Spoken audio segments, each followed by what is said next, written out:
What is going on, everybody? It's your boy Alex G alongside Mal, and this is the Couple of Things podcast where we're here to talk about a couple of things. Yeah, my hair is different for the listeners. If you want to go see me on YouTube.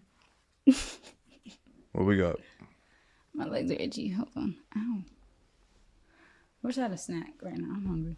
But, I have a lot of stuff. Well, it's not that much stuff, but it looks like a lot because it's one of the topics is probably going to take a while to get through. But do you want to start with anything, like just go over anything? Nah. I don't want to jump into this first topic right away because I feel like that's kind of just like... Just jump into anything. Well, you know, we said that the structure, we need to get better with the structure. So I think what I want to do going forward is talk about like the quick topics first and then get into the big stuff. Smart, right? So we could start with just something little. We could start with the Staples Center being renamed and how we feel about the new name, Staples Center. Oh, you wanted me to go? Yeah. Yeah. You know, Staples will be out of business soon, so it makes sense. You think Staples will go out of business? Yeah. No. When was the last time you went to Staples? Yeah. I thought maybe they would like evolve to something else. No. You think they're gonna go out of business? Yes. Well, yeah, eventually. It's almost inevitable. It's kind of sad, right? Does that type of stuff make you sad? No, that's life. There's mad other businesses that have gone out of business.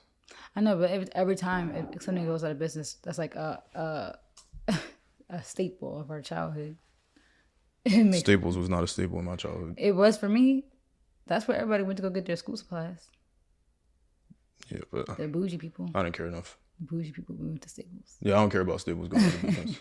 Not for me. Like that was like my go-to like back to school spot. Like every year we were in Staples. We were getting all of our stuff. Like so for me, it's like it's not like sad. Like, it's not like my life is over, but it's just like this like stores that I'm used to. You know, being my go-to spot, and it's just so weird how change. Life is just interesting. You know, you have your stores like that and like Radio Shack, like all these stores like that were just like your stores as kids. Like all the stores I used to go to in my mall, like you know, the fact that my mall is now closed, like permanently, the whole entire mall. It's just when stuff like that happens, it's like wow, that's kind of sad, but it was pretty inevitable. But I just feel like the new name Crypto.com, the center is gonna. That sounds stupid. I think it's a whole .com, like the whole making it like a website name. Like I feel like, have we seen this? I don't think I've seen a website name yet. It's usually just a company name, right? I can't think of any example of there being a website name for a stadium or a center. There might be though. Yeah, I don't know. Yeah, I actually really personally don't care because I really don't even often refer to anybody's stadiums or arenas by the name of it. I mean, we're not from LA, so yeah, so that's probably why. But just in general, I've never, unless. But everybody does that. We say MetLife. We don't say Giant Stadium because it's not the Giant Stadium. It's multiple. It's Jets and everything. No, I never heard anybody say Jet Stadium, Giant Stadium. I heard people say MetLife. So you don't refer to MetLife Stadium as MetLife Stadium? I don't actually really even refer to. I don't know. I probably would refer to it as MetLife, but I don't. In my history, I mostly said the Meadowlands. I never really. That's how I used to call it before, because I don't even remember what it was before MetLife. But I used to just say the Meadowlands.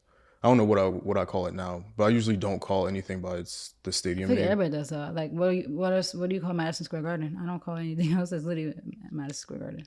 That's the name of it. Yeah, but that's different. Nah, that's the name. Like I'm saying, I just don't reference people's like. So you don't call Yankee Stadium? Yeah, I do. Yeah. Like, what else are you gonna call it? That's what I'm trying to figure out. Like, what else would you call it besides the Staples Center? I'm not saying the Lakers Stadium. Yeah, I just don't call anybody else. Like, if I was to call, I don't know what the Milwaukee Bucks play in, so I just will call it the Bucks Arena. Like, I wouldn't call it by its name. Like, I don't call the Minnesota Twins. I don't call their stadium Target Center. I call it the Twins Stadium. Well, I think it's different for people who actually live in those areas. Like I'm sure people who live in those areas call it by what it's called. Or like if the Lakers are playing, I'll be like, oh, the Lakers are playing at home, or they're playing away. Yeah, but like I said though, I think that's just because you don't live in LA. Like people who live in LA, they're like, oh, there's a concert at Staples Center. Like they're not saying there's a concert at home. No, I know that, but I'm saying for me I personally, know, that's but what I'm saying. Well, I that's what I'm don't saying. care. That's the point I'm making is that it probably hits different for people who actually live in those areas. Like if MetLife was changed today, I don't know what, like I would feel weird. I'd be like, I'm not calling it that because I know it to be MetLife Stadium, like, and I call it MetLife, you know. So I think for people who live in LA and the surrounding areas, Staples Center, that's their place. That's where their concerts are. That's where different sports teams play. It's not just about basketball, you know. Like mad stuff happens there, like award shows, you know, like that. That's the Staples Center. Same thing like when the Kodak, I think it used to be called the Kodak Theater. It's called something else now, but that's what people known it for. Like, oh, the Kodak Theater. I think now it's called something else. I'm not even sure. But it's just like when you have a name for something, they call it that. Like the concert, like I said, a concert at the Staples Center. Like how we say Kanye's performing at Madison Square Garden. Like our Madison Square Garden, that's their Staples Center. Like that's where they have all their stuff at their concerts, or their award shows, everything. So it definitely probably hits different for people who are actually from there. So that's why for me, like just not being an LA native and not even being from there and just hearing about it, I still feel like Staples Center is the Staples Center. Like I don't know, it's something about it being called that's like forever gonna resonate with people who are from there. Mm. Like the same thing with people who are Rutgers. They probably don't want to call it SHI Stadium because that's like they're like, okay, like that's weird. Cause whatever it was called before that, it's probably what they're known to call it. What was it called before SHI Stadium? I don't have a name. Oh, they didn't. What did people call it? It's Rutgers Stadium. Okay, so they, but now no one's calling it SHI Stadium. Now that they renamed it, I'm sure nobody's calling it that. You know, so that's what I'm saying. Like people who live in LA are probably still gonna call it the Staples Center. Like they're not about to be like, oh, I'm going to a Jay-Z concert at the Crypto.com Center. Nobody's gonna say that. People are gonna still probably say the Staples Center because it just rolls off the tongue differently. I don't know. I watch a lot of award shows, so maybe that's why for me I feel like it impacts. It doesn't impact me, but for me it's still weird. I've heard Staples Center so many times just from, ooh, snap. Just because I watch a lot of BET Awards and VMAs, all that stuff has been there before. So it's like for me that's like still what I'm gonna call it, Staples Center. But life moves on. Like things change, and it's just that's just what it's been our whole life. So it's just crazy. Has it been our whole life? It's been a majority of our life. But yeah, that's life though. Things change. I just don't like the .com. If it was called Crypto Center, okay, cool. But the Crypto.com is just like now you're adding mad words. Like nobody wants to spell out a whole essay when they're talking about a location. Like. So it's just crazy how the world is changing. Everything's becoming virtual. Like I'm sure Amazon, does Amazon have a stadium yet? Not sure.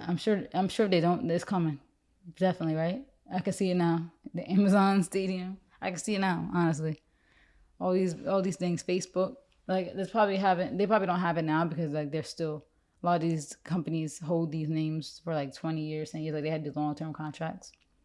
But I'm sure it's coming whenever these other stadiums. Contracts end. So yeah, anything else on that topic? It's not really nothing to get deep into about. I guess we don't need to get deep into this either because we talked about this last week. And by the way, these Rittenhouse supporters were on us, and we posted a clip, like a separate clip, specifically. Oh my God, I can't talk sometimes. Specifically on the Rittenhouse topic, and his supporters are mad. Like it's just crazy that people are so pressed about something that they will literally type in the person's name looking for it. Because it's not like me and Alex are like famous and the video was recommended to them or the video pops up. They literally searched his name to find our video to like attack us, basically try to question our IQ. I'm like, that's what we're not gonna do. Cause I pride myself in my education. I pride myself in being educated and all my compliments and accolades. No one's gonna be up on here and question my intelligence. And yeah, I said no one's gonna be because that's Av. I could talk in African American vernacular English and still be intelligent. So how I talk casually doesn't determine my education level because it's called slang. It's called my native language. Yes, it's native language because African American is an ethnicity and a culture. So I say a lot to be said. Basically, I just wanted to get into a topic about the people like Rittenhouse. So, as you all should know, he was found not guilty, which we predicted. We literally said that in our video last week. That's just how this country works. Based off the facts in the case, I did see it going in his favor for self-defense. Even though we could say he shouldn't have been there, we could say he shouldn't have been there in the first place. Which, yeah, he shouldn't have been there. Like, that was dumb for him to go there. But unfortunately, as far as the case goes, I guess people were lunging at him, and the self-defense claim is just, it's going to work like just in the court of law. Unfortunately, that's just how it is, and you have to have, you have to prove like by unreasonable doubt that this was a murder, and like if you can't prove it, like that's why OJ got off. If you can't prove it beyond an unreasonable doubt, I think that's the saying. Then it's just unfortunate and sad. This is how the system works, and it's just whatever. But I want to talk about people like the Rittenhouses of the world. I feel like what I would title these people are wannabe cop losers. That's literally what I call them, wannabe cop losers. I have 3/4 examples. We have Zimmerman. Was his name George Zimmerman? I don't remember his name. George Zimmerman. You guys all know from the Trayvon Martin case. Kyle Rittenhouse. And then the McMichaels, who are on trial right now for Ahmaud Arbery's murder. So I have a category of Zimmerman, Rittenhouse, and the McMichaels all being wannabe cop losers. And the reason why I say that is because they all have something in common, which is them trying to be cops, them trying to do, that music is so annoying, like citizen arrest, which I think is now like illegal in certain places. I'm not sure, I'm not even gonna put that out there like it's facts, but I'm pretty sure.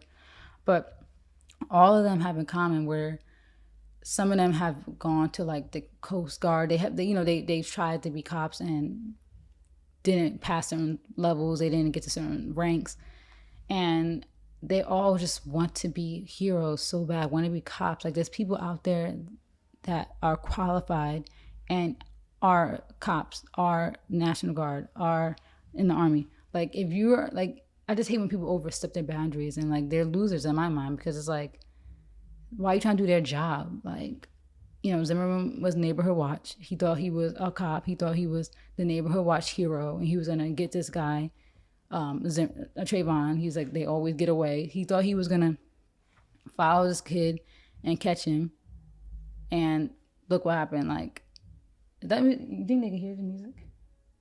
Is that music in the building or outside? Not the door. Here?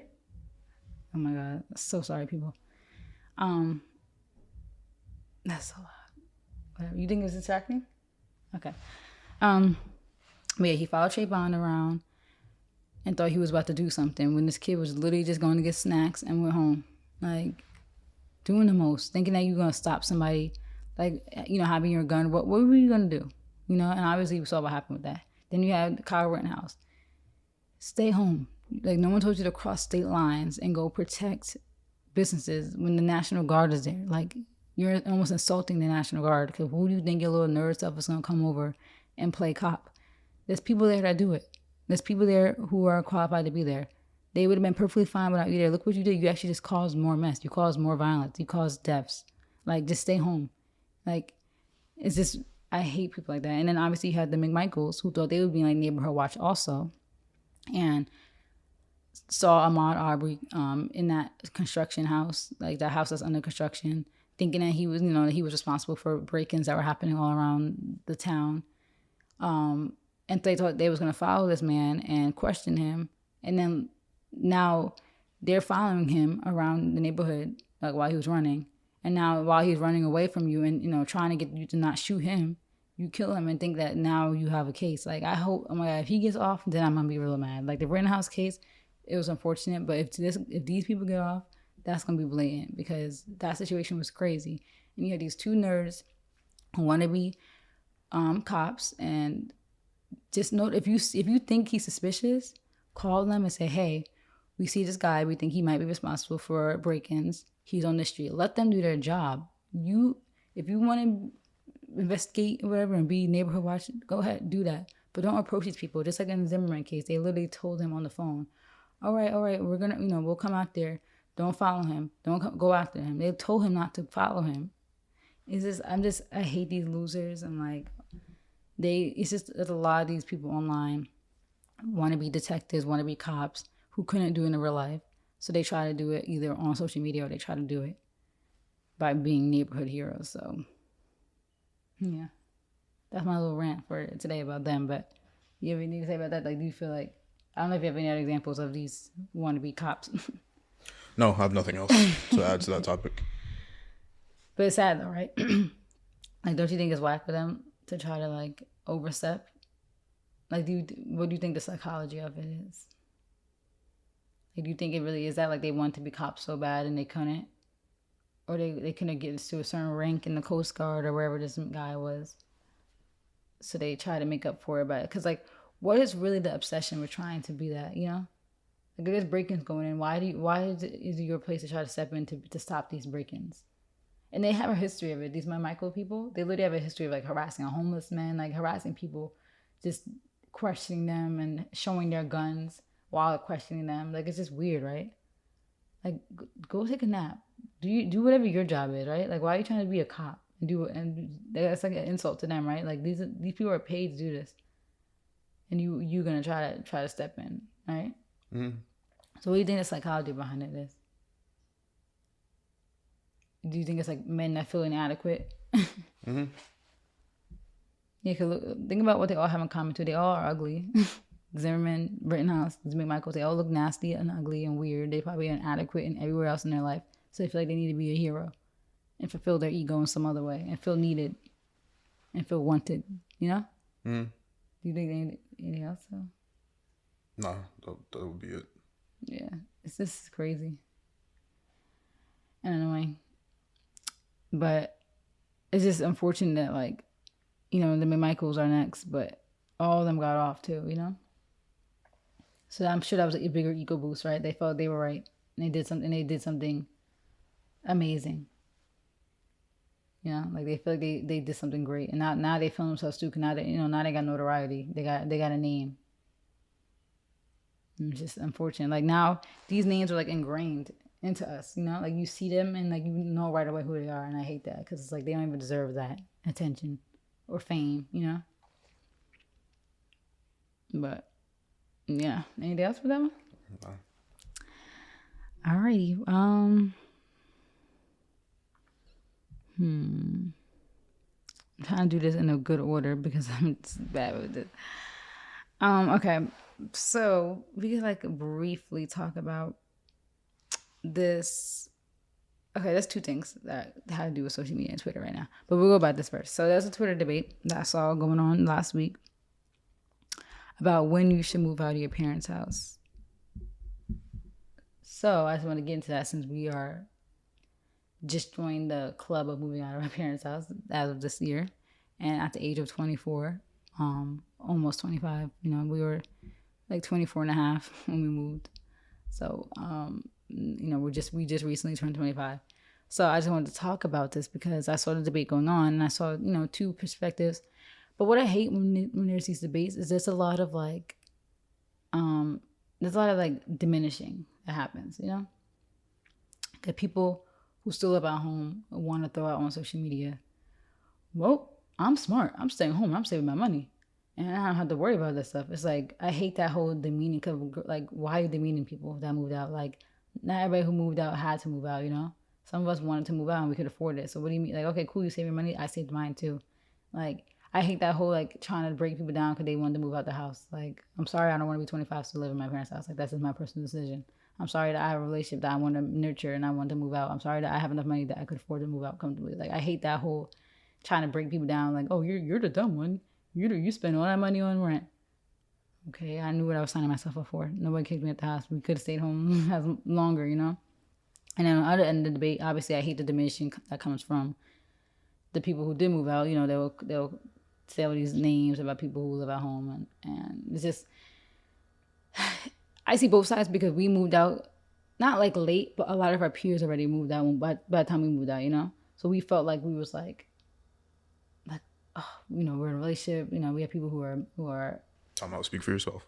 No, I'm saying like this is how I felt. Like we're in a relationship, and then I'm seeing like on social media, there's other people who are in relationships who've been living together. People who are married, people who are this, do that. And I'm like, okay, were we doing something wrong? Like, why did we seem like? But I knew like I have my own comfort in my mind, knowing that I could guarantee you, like I have no proof, I could guarantee you, I'm making smarter financial decisions than a lot of people, and it's like, like that made me not feel like comparative, if that makes sense. Like you can easily get sucked into that comparison stuff, and it's like, oh my god, like we're so behind. But I knew like that I was comfortable in our decision and saving up a certain amount of money, and our goal was to get a house, like not like soon, but like hopefully in the next few years, like the next 2 years or less. So for me, like I said, I see both sides, because we moved out at 24, and then you have some people that literally moved out at 18, and people who moved out at like 20, but we were 24. And yeah, so from my perspective, I think that everybody should save. You should use that time in your home to save your money. Like if you don't, that's actually really dumb, because like if you don't have to pay rent, just save what you can, like on the side. If you can't save, 'cause I know some people still might not be able to save, but I feel like that is the best time to save your money. Try to save up for the down payment for your first house, eventual first house. Save up emergency money in case something goes wrong when you move out, and save up for furniture. A lot of people are like, "Oh my god, when you move out, they don't tell you about the furnishing part." I'm like, who has to tell you that? That should be obvious. Like, we gonna sleep on the floor, like. And so many people are like, oh my God, being an adult sucks. Buying furniture sucks. For me, I did all my research before I moved out. Like, why move out and not do your research on those things, right? Like, I knew how much a couch would cost. I knew how much all the stuff would cost. And I saved up for that. Like, we literally ordering furniture before we even moved. We was literally, after we signed our lease, I think, we literally was ordering, like, instantly started ordering furniture. And, like, we signed our lease, like, a month before we moved. So we had most of our furniture literally the first week. We got our TV. We like, all right, let's go get this TV. Couch came, our stools were here already before we even moved in officially. We had pretty much everything. So that whole being shocked about that stuff, then you shouldn't be moving out. Honestly, you shouldn't move out if you're shocked about the price, because you should do your research on everything that's gonna cost you to move. Your other bills, utilities, water, garbage if you have to pay. You need to calculate all that, and you should calculate what furniture is going to cost. On average, I think to furnish a 1-bedroom apartment could cost you anywhere from, like, depending on how much money you want to spend, anywhere from like $2,000 honestly to like $5,000. And that might be $2,000 still might be kind of low, right? Because the couch alone costs like $1,000, right? A bedroom set costs like $1,000. A TV costs us like how much? That TV was literally almost $1,000. So we are already at $3,000 with 3 things. So we probably spent like, I don't know, maybe 4, 5 almost. Sure. It might be the 4,000 range, because that was the most expensive stuff: the couch, the TV, and the bedroom set. Everything else was cheap. Rugs weren't that expensive. The pillows obviously weren't that expensive. The stools, yeah. So probably like in the 4,000 range. So yeah, you should calculate that before you move out. You should have at least $5,000 saved before you move out on furniture, and then whatever other money you want to have saved up for, like, $10,000 to $20,000, whatever you want to have saved towards up towards your down payment for when you want a house. Because, I do agree, it does get harder to save when you actually are moved out. So that's what you're supposed to do before you move out. And I also agree, yeah, don't let anybody rush you to move out. Move out when you feel like you're ready. But like I said, be smart and save. But then don't try to diminish people who are moved out, because not all of us who moved out are dumb. Not all of us who moved out are struggling. Like the first of the month, I don't even flinch. I put the money every paycheck aside for my rent. Like, rent, I think we did the calculation. It was like a very small percent of my pay, right? My salary. I think we literally did the calculation. Mm-hmm. I think. Let me see. Cause our rent for the year. I'm not even gonna say it out loud because I don't want people in our pockets. Is that how our rent is a month? Actually, it's more than that, because we had to pay for the. Mm-hmm. Oh yeah, just that. Okay. So. Okay, that's how much it is a year. And then should I do my half of it? To say my percentage, I'll do my half. And then you divide this by my salary, right? Or the other way around. Let me see. I should know this. How am I accounting? Don't know this. Is that it? Do you divide? Wait, am I done? You times it. You could just keep going on with your point. You times it.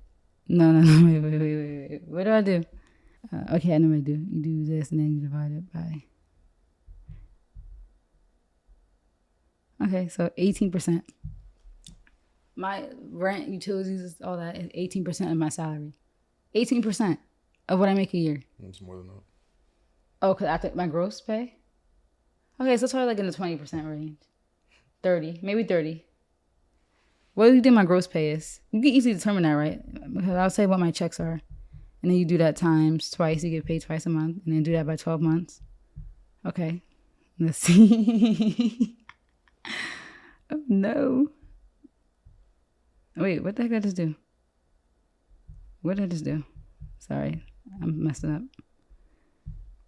I am messing up. Okay. Sorry, people. Okay, then divide that by this. Okay, it's a little higher. Like 50%. That's still half of what I make. That's is that bad? It's horrible. But that's my gross pay. Yeah, that's... My gross pay is not even accurate, though, because I get a bonus. I get stuff that makes up that money. But still, Alex, my lifestyle has not changed. Because, like, all the money I get, extra money I get, I literally save. Like, my lifestyle has changed. Probably my lifestyle actually went up. You notice I do my hair a lot more than I used to do. Like, I change my hair up a lot more. Like, I spend more money on my hair. So, I don't know.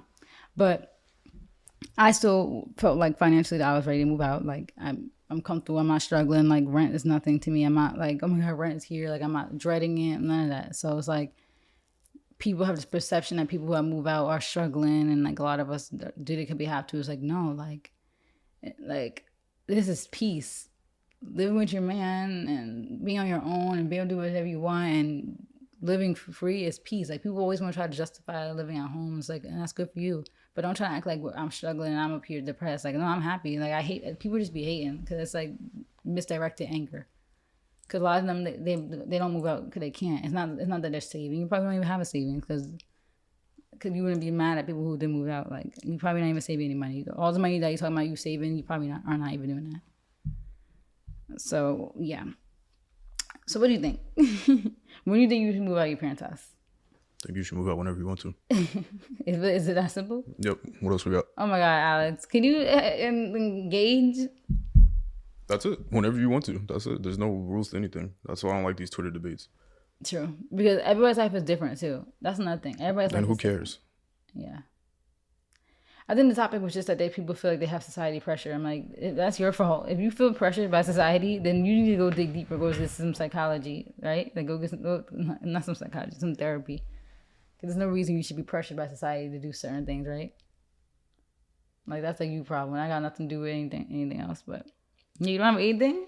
No, that's it. Like, I actually really don't like when these topics get brought up on the podcast because then you need to help. Because because at the end of the day, why is there a rule to anything? I just want to talk about it because we've been in that boat of. I can't tell anybody else, and nobody else on social media can tell you when you should move out of your parents' house. But that's what I'm asking you. When do you think you should? I can't think because I can't. You could do what you want, but when you think that you should, there's always a right and wrong for when someone should do something. You should do it when you're in the right position to do so, or whenever you want to. Yeah. That's it. Not a huge breakdown, deep dive there. I know, that's why I wanted your opinion. Yeah, but I can't give my opinion. I could give my opinion on myself because of my financial situation and where I work. Yes, that's what I said. Maybe talking to more about what your decision but I don't want process was with moving out. That's personal. I wouldn't. You don't have to go into the details. Nah. I was just able to, so I did. Yeah, but I'm saying, like, I know for you, you're the one who gave us the 2-year plan. Like, I was ready to move out right away, but you're the one who said, all right, let's slow down, save this amount. So that's why I wanted your. I can't even give this answer because it would give away too much personal stuff. Well, yeah, we don't have to talk about that though. You don't talk about. There would be no way to even introduce it without doing that. So. But the personal stuff will make it seem like you would want to move out faster, but you were the one who pushed us moving out longer, so the personal stuff won't even be relevant. I would have stayed longer. Yeah, so how's the personal stuff relevant then? Because staying longer means that the personal stuff that you're talking about didn't affect you to the point where you would have stayed longer. No, that just means I value money more than whatever other situation. Yeah, you're right. I think you said that before too. That's it. Okay, so But it yeah, all comes down it like comes not down to even just whatever there whatever should be works for money, you. and yeah, because some people have like really bad home lives, so that's why I hate that people judge that too. Because some people they have no choice to move out, like they are going through crazy stuff at home. Well, also at the end of the day, who cares? That's why like it's actually insane. I think social media is cool for having discussions, but people don't even. It's like the discussions that are being had don't even matter. Like, why does it matter when I mean, it somebody could be moves good. out? It could give people good advice though. Like some people might not even understand. A lot of people don't know that you should put 20% down on your first house, like on any house. Like, and you could, you should actually try to aim higher. But a lot of people don't even know that's the minimum. So sometimes these debates do open up good conversations to teach people because that would be my driving point is move when you have maybe half of that 20% or close to it so that you're not renting long. And not everybody wants to be homeowners. I get that because there's a lot of benefits that come with renting. That's why a lot of these luxury lifestyle girls literally live in apartments because they don't want to deal with having a home. They want the concierge services and all that, and I respect it. So not everybody wants to get a house, but from my perspective, in my opinion, I think that you should save up for your first house that you're eventually gonna get. You should have that foundation saved. And like I said, a lot of people don't know about the 20% rule. So I could maybe right now I'm educating people on that. Like it's good to put down 20% on your house. I actually don't even know why. I'm not gonna lie. I had to do more of my research on why 20% is the gold number. But that's just what been instilled in my brain to do. Is to save up 20% for our first house. So I get what you mean. These debates on Twitter a lot of them are stupid. Like a lot of these Twitter Spaces rooms they're getting out of hand. Someone said we need to bring fleets back and get rid of Spaces because it is getting out of hand. But some of them bring value. Some of them are bring good conversation. Some of them bring good like stuff. Yeah. So yeah, move out when you are financially stable. That's my opinion. Move out when you're financially stable. Don't move out to fake flex. Don't move out. Don't move out. Yeah, to fake flex. Do it when you're financially stable. If you have a good home environment, especially save up your money. I do think though it gets to a certain point if you are at home too long. People talk about they should be home as long as they for a long time. Like some person they're like in their 30s but still not ready to move out. And I feel like when you do stuff like that, it kind of is like I feel like we talked about this before. But for me, it kind of is like a slap in the face to your parents because it's like they would hope that you're working really hard to give them that alone time. Like your parents have done so much for you, and I know they're still your parents and they're always gonna do stuff for you. But I feel like the best way to thank your parents is to move on from them. Let them have their time at this, at their older age to enjoy having a house to themselves. Like they want to get, back to how they started. They want their kids at the house and like have their alone time. So I feel that's the best way to thank your parents is by showing them that all the work that they did to provide you this great life for you to provide even better and more for yourself. Like the worst thing you could do honestly is if your parents did all this hard work, especially kids of immigrants. Your parents did all this hard work, moving to this country, making this life for you, moving you to this nice neighborhood, and you're a bum. Like no offense, but it's like that's like such a slap in the face to them because it's like, what are you doing? Like just. I'm talking about the people who are not doing anything, not making any steps to move out, or they just depend on their parents, I feel that's like a huge slap in the face. So that's what my only thing is. It's like, yeah, stay at home, save your money, but I feel like it gets to a certain point, a certain age, where it's like you gotta go. Cause what are you building for your next generation? Like you talk about how you should be able to depend on your parents, and when you have kids, what are they gonna depend on if you're not even building that foundation? So it's just kind of weird, like it's like hypocritical. Because people talk about depending on their parents and how that's what parents are for, but they're not even building a life for what their kids are gonna have. What house are your kids are gonna go to if you still here chilling, So if you even want kids, but yeah, let's move on to the next topic. We really only have like 3 more left, so that's good. But I'm saving the big one for last. But we could talk about young Dolph and the topic of going back to your hometown, going back to your hood, going back to the hood, But yeah, I think that's a good topic. You brought that up too, to talk about this. But obviously, first and foremost, rest in peace to young Dolph. I first heard of Young Dolph. I think that Vine of that white kid dancing. I definitely probably heard that song first, but I didn't know who the song was. Like it didn't make me want to go download the song, look up the artist. But that's probably the first time I heard Young Dolph. I might have heard him before that too. But the first time I like remember like the name vividly and downloading one of his songs with the song but Bulletproof, because I was on Apple Music looking for new music and I was on like one of those like rap life playlists and I found that song and I'm like, oh, this is a lit song. Like I like it. And that used to literally be my song while I was in the gym, like back in 2017. Like that was like my, like I remember that vividly because it was senior year, you know? It might have been junior year. Yeah, I think might have been junior year. Junior year / senior year. And like all of summer before senior year, I was in the gym heavy, like consistently. And now it's like a song that I always play. So anytime I hear the song, it actually gives me like bad flashbacks. It reminds me of the gym. So that's like the first time I downloaded his song. So, you know, I wasn't like, I'm not going to act like I was a huge fan, but I did know of him for about 4 years now. So, so when I heard about it, like, I was like, dang, like that sucks. Another person. And obviously, his pictures go viral all the time on Twitter because of his family. He has like his black wife and like the kids. So, a lot of people gas that up when they see like a black rapper or athlete with a black wife because it seems like, which is weird because it's not really rare. I feel like people just highlight the fact that a lot of black men, when they make it, marry white women or like, like what they call foreigns, which is kind of funny. Isn't that funny, the whole foreign thing? People associate with being like from Dubai, right? Or being like Spanish. But anybody who's not from America would be a foreign, right? A girl from Canada would be a foreign. A girl from Nigeria would be a foreign. But it's so associated with being like a light-skinned girl from like I said, like the Middle East or like Latin America, right? It's kind of a weird thing. But yeah, so that's how I know the Young Dolph, from those pictures that are going viral and from some of his songs. So yeah, so we want to get into talk about going back to the hood and why we think you should stay away. You've seen it with Nipsey, you've seen it with Young Dolph, you've seen it with XXX. It's just like, like you should know. And some people warned them, like Nori warned Young Dolph, right?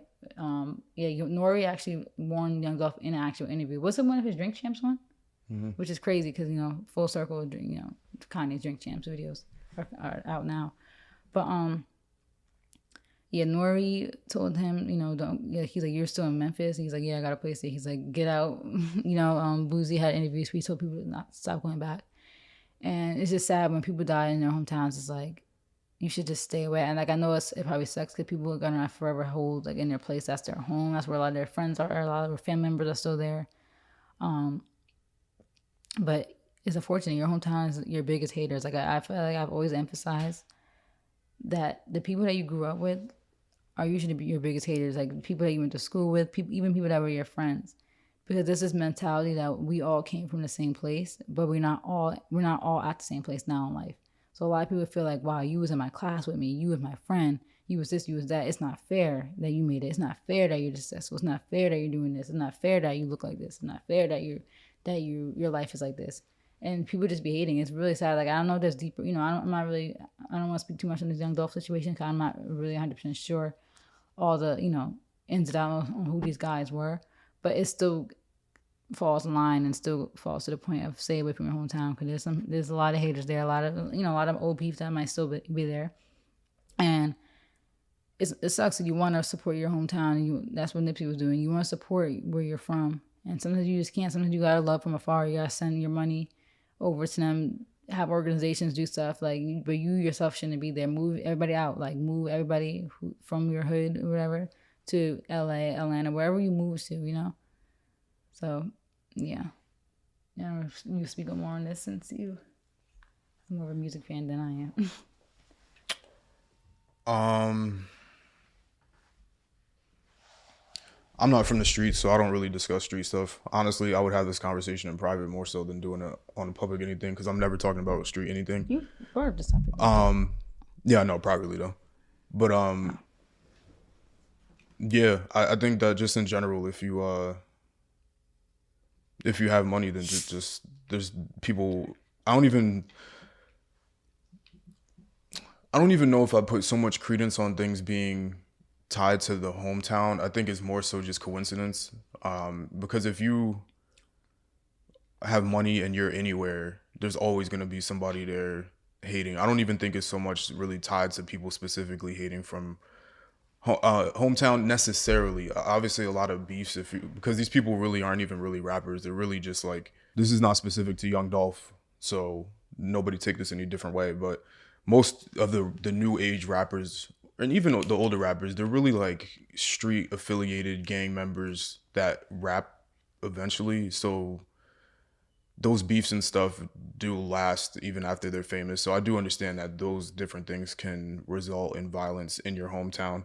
But for me, like you could get killed anywhere. Like that, like if you have money, you could get killed anywhere. There always will be somebody hating. It doesn't have to be specifically from your hometown. So in my opinion, just be careful everywhere. Not really even just specifically to your hometown. Just get out and be away, because like that's one of the things, like if people just don't be anywhere, just don't be outside. Like that's one of the unfortunate things about being rich. But if you want to be rich, it comes with some consequences. If you want to be outside, then you're subjecting yourself to the possibility of something bad happening. So when you get money, then you become more confined, and you should just be okay with that. Like so for me, everybody always does talk about the hometown thing, but I just think it's really applicable to everything, just because Biggie and Pop Smoke, and there's just so many examples of people getting killed outside of their hometown. Vaughn, the list could go on forever. I would actually argue that most of these people get killed outside of where they're from. It's just that we always highlight the hometown thing. You just gotta protect yourself and never get comfortable, and that's just one of the recourses of having money. But this is just what comes with the territory. Is obviously extremely unfortunate. We never want to see these things happen, and everybody always preaches about black wealth, and then we have people that can contribute to that, and then we kill them. People that could literally change Memphis. Like, he probably could have did some things and make some impacts. So it's like we're taking steps backwards when you do stuff like that. And he has kids, like. And the reason why I don't talk on street stuff is because who knows what. And this is not to put any sort of implications or alluding to him doing anything, but who knows? Like, there's no context to the history as to what happened, why this happened, or anything like that. But just in general, like, all this stuff is stupid and it's unnecessary. But yeah, when people got kids, it's just like evil.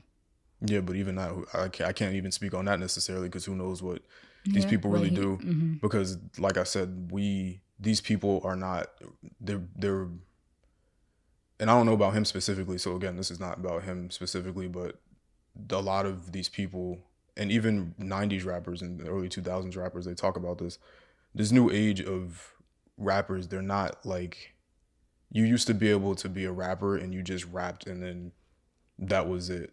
Mm-hmm. Like, you could just become a popular rapper. Like, nobody was going to, like, nobody wanted to go run down on Kid and Play. Like, you could just rap. But nowadays, new age rappers are people really just involved in a lot of real street stuff, and then they make it out somehow. And then they just rap too. It's not just like. That's why people make points of, like, how come nobody ever tried to shoot Kanye? As far as we know, why did nobody ever try to shoot Chance the Rapper? So it does get to an underlying problem that there definitely is some other issues. Like, you have people like XXX with, like, was he involved in the street stuff? Like, that I know of, but that was just an armed robbery, which is just unfortunate. Like, if you take a look at one of the peak things, and I don't want to even throw names out really, but the only one I know for sure, I feel like it was Casanova, and I feel like it was Pop Smoke, and there's some other people in there that I don't want to really throw out there because I don't want to just be falsely incriminating people, but they were supposed to do Rolling Loud New York, and they were banned from showing up because of street stuff, and that was before any of them were really even popping musically. Like, even Pop Smoke, he was popular, but he wasn't like. And that says a lot. And that was the police saying that they're banned, they're not allowed to perform here. So it's a lot of that kind of stuff that goes on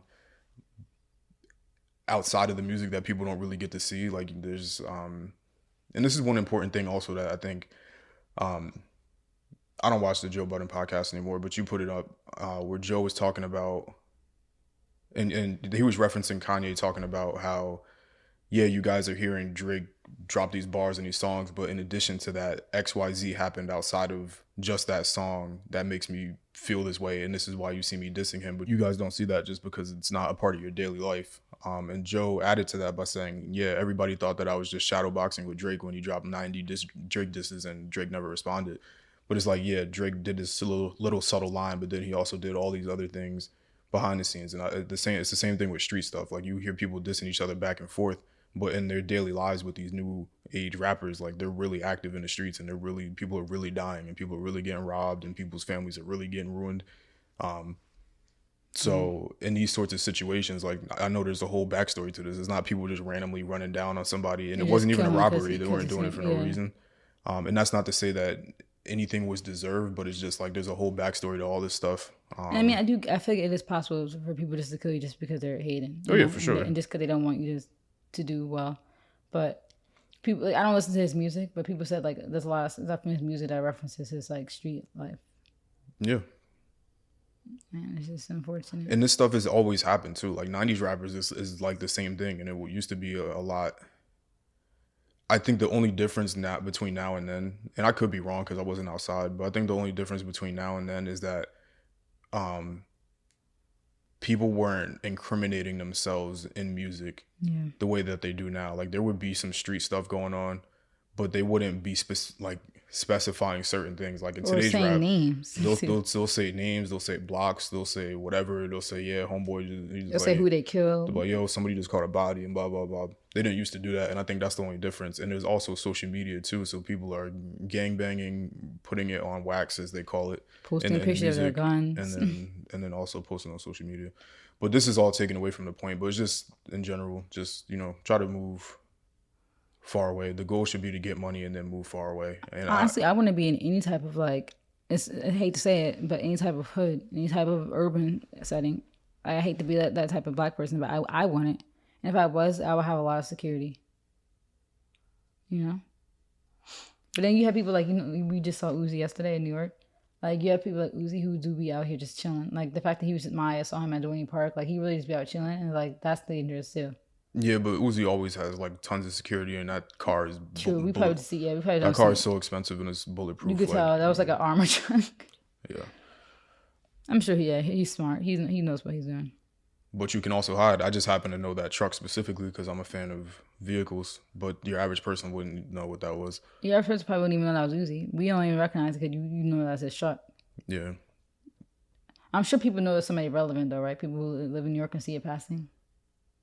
I don't know, because in that area there's so much money. That's why there was nobody taking pictures. There was nobody yelling at him. He was just chilling. People probably didn't even know who they was next to. Some people don't know who Uzi is. Yeah, that's all I got. Just like I got agree. I don't think it's like the hood specific, but it is on a list of stuff to stay away from. Like, stay away from this area. Stay away from where you grew up. Like, I feel like it is on the list. Cause it is on the list. Cause there definitely is some type of hateration that comes from where you're from. Like, you even said that so yourself. Like, from your area, you would never go back to your area if you made it. That's because not even because I got beef with anybody, but it's more so like I'm not so tied to anything. Like, yeah, I grew up in this particular area, but outside of me just happening to be there, like, my parents just happen to live there, I don't really feel any connection to really anything. That's why I'm, like, down to move across the country and really not miss anything. Because I would just miss living right by New York if we moved, because I just love being near the city. I don't feel connection to anything. Like, I don't know how this is applicable, but I feel like there's a quote. Hopefully I can bring this point home, because this is one of, like, my favorite movie quotes. But in the movie Heat, Rob De Niro says, never let yourself get attached to anything that you wouldn't walk out on in 30 seconds or less. And to me, that's how I feel about really anything. Like, I don't let myself get so mentally attached to anything that I wouldn't dip if there's certain circumstances that arise. Like, I'm not so attached to, and I'm not from the hood, and I don't even know what that's like. I know in the hood, honestly, there's more community than there is in the suburbs or anywhere else. Yeah, that's why some people love where they're from, because you just, like, you ever, like, drive around, like, areas like that, like, even, like, where not Bed-Stuy really much, like, where my mom's family's from, but where my dad's family's from, East New York, they're always out chilling, talking. Everybody just talking. Yeah, enjoying life when it's the summers, like. In the hood, it looks like community. My mom growing up in Bed-Stuy, like Clinton Hill area, they had block parties like once a year. Literally, it used to be lit, like music, food, entertainment. playing double dutch. Like they actually used to do block parties, like DJs coming out, you know. And obviously Biggie lived around the corner, so it was like it got lit, it got active. We don't do that. Not block parties. Like I didn't even really know who lived on my street. You know, even in our building, we don't know anybody in this building. I barely had a conversation with anybody in here. You know, there's like no community. Yeah, hopefully my points aren't getting lost, but I'm hopefully I'm communicating I know this what you right. mean But though, because you're saying that's community. That's why people probably miss it more. They have more of an attachment because they feel home there. They feel love. They feel they have a reason to miss it. Like some people ride for their hometowns, like they love it. yeah, for me, I don't care. I don't care either. It's just a matter of circumstance. Wherever I happen to land, it's just a matter of circumstance. So it's like, just don't let yourself get too attached, especially to an area, because it just makes it more easy. It's easier for you to get lined up, basically. But yeah, especially in the hood. It's one thing if you like lived in the suburbs and you want to go back to the suburbs. Nobody's gonna come for you in my town. Also, it's tricky because he did a lot for the community itself, and that's an admirable thing, because that's one thing that makes people hate even more is like, oh, like you got too good, you made too much money, and then you just left and forgot about us. I go back and forth with it. Like I said, I'm not from the hood, so I really can't speak on a lot of those different sorts of things. But in my opinion, it's like,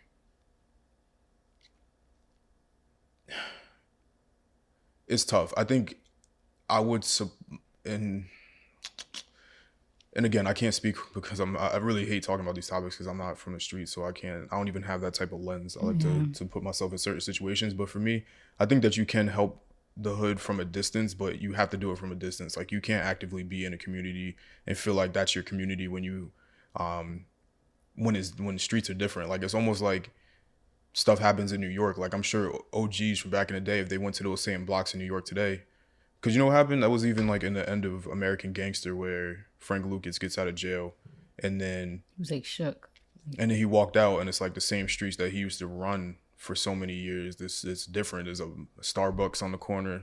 I don't know if there was literally a Starbucks in his time when he got out, but there's a Starbucks on the corner. There's like banks, and you see a whole bunch of different types of stuff. So it's like those same corners that you used to run. New kids, they're not gonna respect that, and it's just not the same. So like, once you get on, for me, if you want to support and give back to the community, definitely do that, but maybe have somebody that does it on your behalf or with your money, or set up a foundation for somebody else to run, or whatever you want to do. But just, you can't actively be in the community like that, because like even at the turkey thing, you're too accessible, right? Like have an organization that handles the turkeys. You're too accessible. The point should be, and the point, if you're getting money, should be to create more distance from everybody else. Like when you go in the hood, or not even in the hood, but just in urban areas, if you're in New York or wherever, whatever urban city, if you're in Newark or anywhere, everybody is really close together. Like we're in an apartment, we're not in any considered, well, it would be technically considered urban, but we're in the close proximity of dozens of families right next to each other. You go to the suburbs, there's distance between the houses.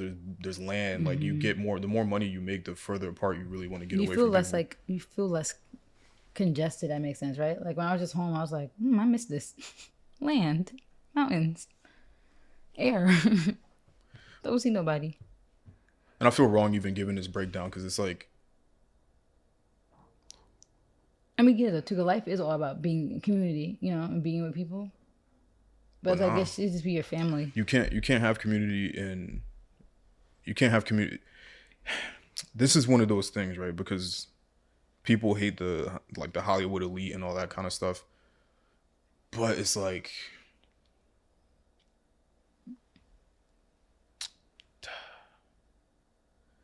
there's just so many examples of like, once you get money, even if you're from an area, you're no longer one of them. Like you're now outcast because now you have money. So like people are gonna come up to you asking for money, and now you're treated differently because you have money. So you're not even a part of your own community anymore, even though you may feel that way, or even if you came from there, you're just not the same person. Like if you won the lottery and you still stayed in the same house family's gonna treat you different. Everybody's gonna treat you different. So that's why if you want to get money, then this is just one of those things. Like you have to, It's like a trade off, right? That's just the trade off.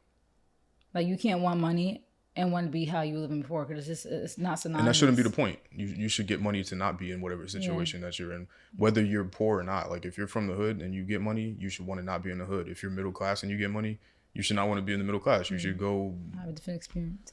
Go be different. Just for safety purposes. Like there's a reason why gated communities and stuff exist. Like you get money to be away from everybody, which is unfortunate that the world has to be that way, but the world is that way. And you can't complain about the way the world is. You have to just like react to how the world is. And that's something that's like, if you are pursuing being rich, you have to know what's going to come with it. You can't pursue it and then, you know, be mad how it is. Like you said, that's just how it works. It's like unfortunate. Like that when you're rich, there's more of a target on your back. If you're famous, there's more of a target on your back, and that's just honestly that's what it is. It sucks that that's like that, but you have to know what you're signing yourself up for when you pursue fame and fortune. And this is not putting blame on him, but just as a, you know, we always got to use, because it's like the whole it's not fair. Well, I should be able to go back to my head. It's like, well, you know, you should. That's like I said, that's what you sign up for when you get money. I know it's not fair, but unfortunately, that's just how it is. People are gonna look at you different. People are gonna treat you different. People are gonna start hating on you. You know, people who loved you might switch up. People hate over you over minor shit. Yeah. So imagine money. That's like everybody's goal in life. If you have money, the haters probably come in a wave. But also, especially if you are involved in street stuff, no matter what. Yeah. Because, like, the point stands. Like, nobody's running down on... Like, there's a reason why Kanye feels like he could move around without security. And look at all the rappers who make it to an older age. There's a reason. Jay-Z, he was involved in that stuff. He removed himself immediately. Right? Immediately removed himself. We don't even know where he even be living at these days because he's very private too. Like even Chief Keef, and I'm not. Yeah, Chief Keef. I know that there's a lot of real background street stuff that I really don't want to discuss. So we don't know in regard to that situation specifically, but he dipped too. And like why would you want to be in the violence in the midst of everything if the whole point of getting money was to leave in the first place? No point in coming back. And once you leave, stay away and still help. Support from a distance. Create a foundation, do something. And still help, but you don't have to be in the mix. Yeah. That's all I got. And also another thing to add too, like if you are gonna be around, you have to blend in. Like Young Dolph's car is very known. You know, people knew it was him immediately, and it sucks. You should be able to drive around in your car and do whatever you want, but sometimes you draw attention to yourself, you know, with the flashy car, right? Yeah, gotta blend in. That's what I was like. If I ever, never mind. I wouldn't even like. It sucks though. That really sucks. If I got a really nice car, like a part of having a nice car is you want to drive it around. You know, it's your car, it's your investment that you paid for. It's your car. You know, and it sucks though knowing like even us regular people, if we had a nice car that puts a target on you, right? Like you could admit if you had a Tesla or even a Mercedes, like any type of like what's considered a luxury car, automatically puts a target on your back if you draw attention by that. You know, so if people see that somebody might target you to rob you. You know. You might be in the store, somebody might start fucking with your. I hate cursing here because I don't want to curse on YouTube, but messing with your car, you know, keying in. Like my mom when she got her Mercedes, like she came out all of a sudden it was keyed. I'm like, what bum hillbilly did this? But it's just unfortunate you get a target on your back just by simply driving a nice car, you know. So you imagine being famous and having a unique looking car and driving in a hood area. You kind of like you kind of know like you don't have a target on your back. But this is why there's just a way to move. Honestly, that whole conversation about like Nori told him about the moving out and stuff like that. But just in general, and I know that a lot of these violent deaths are because of street stuff, so I don't even really want to make this comparison. But there's a real reason why you don't see rich. And I don't want to even make it about race really, but because it's not about race, you don't really see anybody that are rich for other reasons other than entertainment. You don't really see them getting robbed or lined up like that. Like you really don't. You don't hear about the business owner that owns a software company getting lined up, even if they do have a expensive car. Like you don't hear Elon was caught up or something. Yeah, Jeff but I'm not even Bezos. talking about that because that's like a different type of wealth. But I'm even talking about your regular rich person that works at JP Morgan that makes $1 million a year. Like you don't ever That hear drives a about. Porsche, you know. I walk outside my building every day. I work in a specific part of New York that is known to be the street of money. So I mean, anybody that knows New York knows what street I'm talking about. But outside my building every day is lined up. It looks like a Maybach dealership outside my building because they're all at the bars and stuff like that. Bentley trucks everywhere, Rolls Royce. I thought I saw Drake's Rolls Royce because it looked just like the one that he just got regifted. I mean, that doesn't even mean anything, but there's a lot of really expensive stuff and parking on the street, and nobody's trying to rob anybody. Nobody's trying to do any of those types of things. It's just like, And what's that one car that we saw? Didn't we see a Rolls Royces randomly parked on my birthday last year when we stayed in New York? yeah, but it was Rolls Royces, like Lamborghinis, mad G-Wagons. nice cars, and for some reason that's on that specific area. But it's just about like you could get the money, and I would want our people to try to get away and still help, of course, but do it from a distance and do it in the way that people that got famous for other than rap move. So, for example, we know Future got a $50 million contract a couple years ago, I think. If he wanted to give back to the hood, let me make this comparison better. Future got a $50 million contract. Let's say he got it all in cash and it's in his hands right now and he wants to donate. And I don't know, the CEO of Morgan Stanley has $50 million. The way that they give back is through foundations and trust, and they let other people manage all that. He's like, okay, we want to allocate this to do this. That's how they do it. So people that have that money on in entertainment and in our race need to do the same thing, because those people, you're an asset. Like they're not putting themselves out there. They're not going to literally be on the lines packaging food. They're going to put some money towards something and have other people. You can still help be just without beneficial. being directly involved. And I get wanting to be involved because it's like you want to be right there. You want to be the face of it, so people could love you even more, and respect and be like, okay, like cool, like you see that little kid that was crying, like that was probably like his idol, and like seeing him in person, actually interacting with him, definitely hits different. But it's like you could do that like maybe once every few years, and have security everywhere. Yeah. So bottom line, rest in peace to young Dolph. Yeah. Everybody just go get you some land. Obviously, we saw that how many properties he owned and stuff like that. Like 100. So having a real estate portfolio like that is definitely the way you do it. But yeah, and he owned his music, so ownership is always amazing. I don't want to hear any Empire slander because there was that weird. Everybody's coming at Empire. That weird. Like the whole point of Empire, that's the funny part about it, is that people are coming at Empire when the whole purpose of Empire's business model is for you to own your own stuff. Like there's nothing wrong. Like I think people are taking it like Empire wants to kill off its artists. And I'm like, no, the whole point of artists going to Empire is that Empire wants you to come to them. Why would they stop their own bag? Empire wants you to come to them and own your own stuff. Like they never ask for that in the contract, but that's the difference between Empire and your traditional label. So I don't even want to hear any Empire slander, because a lot of your artists that you listen to today, you wouldn't even be able to hear music from if it wasn't for them. It's just a matter of circumstance, because there's mad other people signed to Empire, nothing happened. And there's mad people signed to Empire you wouldn't even know signed to Empire. So I don't even want to. That's why they should just delete social media. But yeah. So rest in peace, and get money and disappear. Like that clip that always randomly pops up of God, why am I not gonna remember his name? But when he said I'm gonna blow up and act like I don't know nobody, that meme from God, why am I forgetting his name? I think I know what you're talking about, but I can't remember who. Yeah, with the shark teeth grill. That should be everybody's goal: blow up and then disappear, because nobody really loves you like that. Yeah. Yeah. Alrighty, well, we only have one more like really solid big topic. I mean, do you want to jump into this before we go to the last topic? I know last week you talked about how you wanted to talk about femininity.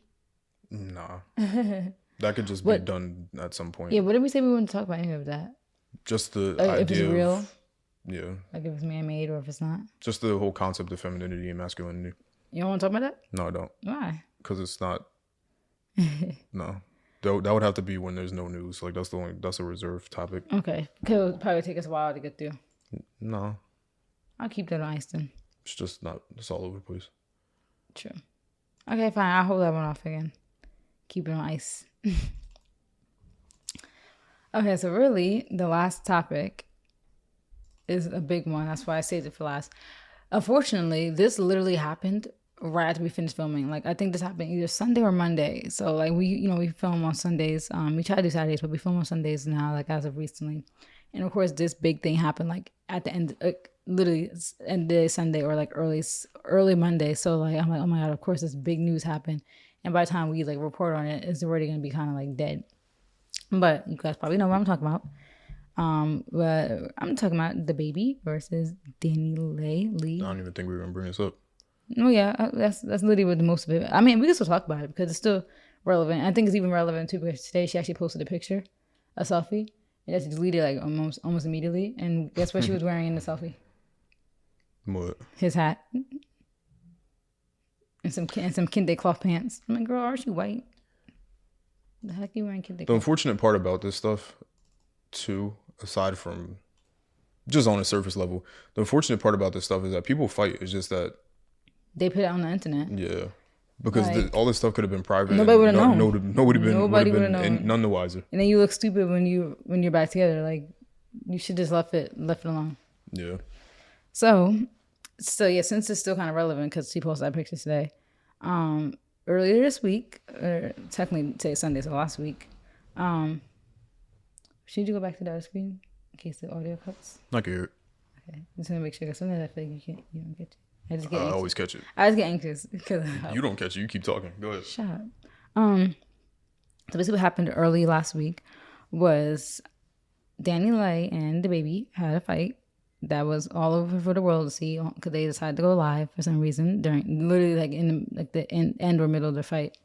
I think it all started with the baby. Actually, he went live, and Danny Lay was holding their baby, which was kind of wild, like to be fighting with a baby in your hand. Like she was like kind of like trying to reach at him and stuff. I'm like, ugh, you have a baby in your hand. Like I hate when people involve their kids and stuff. And this all that yelling can't be good for a baby. But anyway, so that happened. Like he initiated that by going live. So I feel like the blame is still on him because he brought this to social media. Even though I can guarantee you, Daniel Lay would have did some subtweeting. That's just how girls are. Not me, but I'm not like other girls. that's how. Did he pick you yet? I'm just saying that's not me. I grew up. Like I'm 25 years old. How I look subtweeting a man at 25. So I feel like she's definitely still would have subtweeted, but I'm not gonna be a gaslighter. The baby did start this by bringing it to social media. So he did the most. He shouldn't have done that. And then it just escalated from there. There's a lot of just like yelling, and then next day he tried to kick her out the house, and like the police were there. I think she got like charged with like simple assault. He could tell her to go to a hotel, tried to kick her out, and then said that she was a side chick. So that made her mad because she was a side chick.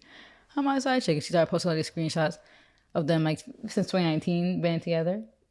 And like my whole thing is posting pictures of you guys kissing and being out and stuff don't mean nothing. You could still be a side chick, But in her defense, if you've been messing with somebody since 2019, there's no way you a side chick for almost. We're about to be in 2022, all right? That's mad long, low key. No, you still could be. You still could be, but for that long and you got a baby on, I don't know. Baby was an accident. True, but she said that he still be like trying to get her pregnant. That's like how this fight started, I think, because she ordered a Plan B to come to the house, and she posted like a bird. She posted a Plan B on her story, like, "Look, here's the Plan B." I was talking about. That's why she was mad. She's like, he'd be trying to get me pregnant, but I'm a side chick. That's why she ordered the Plan B. So I don't know. I feel like I don't know. That's a personal problem, but like, yeah, I feel like the posting pictures of you guys going on dates and being laid up doesn't mean anything. Like. You could still be a side chick. All you did was just record pictures, like in videos. That don't mean nothing. That doesn't prove anything. But in her defense, she did say stuff like, "Oh, I met your family. I was around your family. Like I moved into your house. Like you could still be a side chick. I could agree, but at the same time, that's like that's beyond side chick activities. Like meeting a family. Yeah, if you're a side chick, baby, you're not meeting a family. Don't get mad. You're not meeting the family as a side chick. That's dumb. Like, why would you introduce somebody who's literally, your whole purpose is just for them to be on the side for you to mess with? Like, that's not That's a what wifey material. That's not like somebody you want your family to be around and be cool with. Why would you do that if you're gonna expose yourself? that's what Drake asked Georgia Smith on Jaded. Drove 2 hours to your mama's house for what? Why would he be her side chick, side nigga, whatever you want to call him? That's what he was asking. Yeah, 'cause he's dramatic and soft. Like, I don't think that she would have made it. Somebody as big as Drake is not her side man. Like, Go listen to the full song. I don't think he's lying. I don't care. Drag me like 2 hours to your mama's house for what? Told me about all your insecurities for what? Poor Drake was a side man. Okay. Or maybe, hear me out, Drake has had so many failed relationships and he's the problem. But I digress. No, he has too much money and success to ever find anything real. No, I just don't think he's. From what I heard, he's just not boyfriend material. That wouldn't even make sense. How come ASAP and Rihanna's relationship is going so strong? Like, it's something with Drake. Like, as you have to realize that's something Going so strong. This man has had so many relationships. You don't know them. I don't, but they would have been broke up. Rihanna seems like the type that would just leave somebody if she has issues. From what I see, Like she left him before.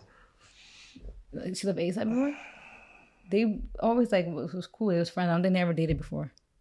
You ever seen the Fashion Killer video from 2011? Yes, I have. Can